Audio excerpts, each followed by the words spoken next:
It's a TikTok with a sequel. I've finished reading Jeff Vandermeer's Annihilation. It's good, but I'm not a huge fan of the end. I think the end is... It's difficult to say the word self-indulgent, because I know that Jeff Vandermeer as a writer isn't like that, but it's the character is self-indulgent in the book. You know, she just goes on with herself at the end. And I get it's trying to do like a Lovecraft thing about, oh, this is like an incomprehensible beastie that I'm dealing with. But I felt the ending was not as hard hitting as you would have hoped it to be after reading through the whole book.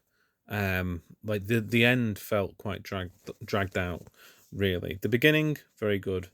The middle had specifically one, I didn't spot any others, sort of character development error. There's a bit right in the start where she mentions that she never named any of the animals she studied in a swimming pool outside her house because she didn't want to anthropomorphize them. She liked them being alien. And that brilliantly comes back later. There's a poetry to that. But then, like in the third quarter, there's a bit where she does give a name to a squid.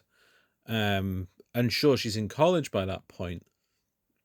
But the reader doesn't have as much cognitive distance between those passages as the character does.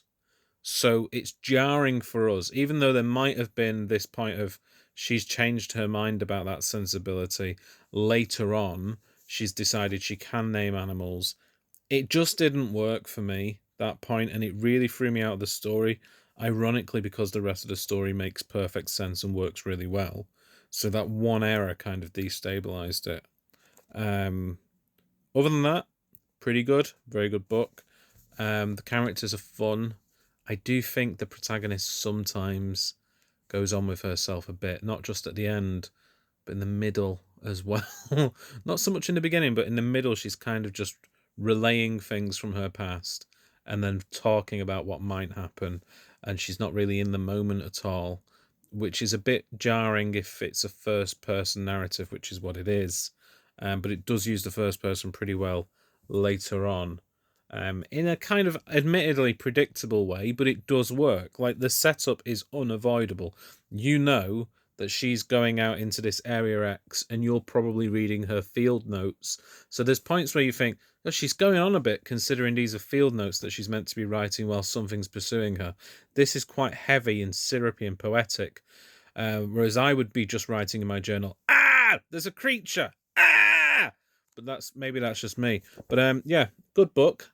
The ending, whilst a bit long-winded, did have a nice bit about the protagonist's husband and how she's going to go on an adventure. I'm not going to spoil it, obviously, but it's good. I'm not going to read the others because I think that I've had enough. It was a good story, and the mystery of Area X is what makes it interesting. So if books 2 or 3 even open that mystery a little bit more, I will not be interested. So, but that's just the kind of reader I am. So that's my almost review of Jeff Vandermeer's Annihilation. Oh, also, I forgot the Annihilation title comes up quite neatly. I love it when the title of a book is relevant to the story in the book, and it is here in a very dark, twisty way, which I quite like. But yeah, it's good.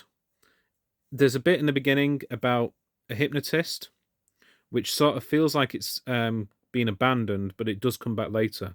It all kind of works out. So yeah, that is all I wanted to share with you today. I've been Philip. This has been Cinders, and I'll see you in the next one.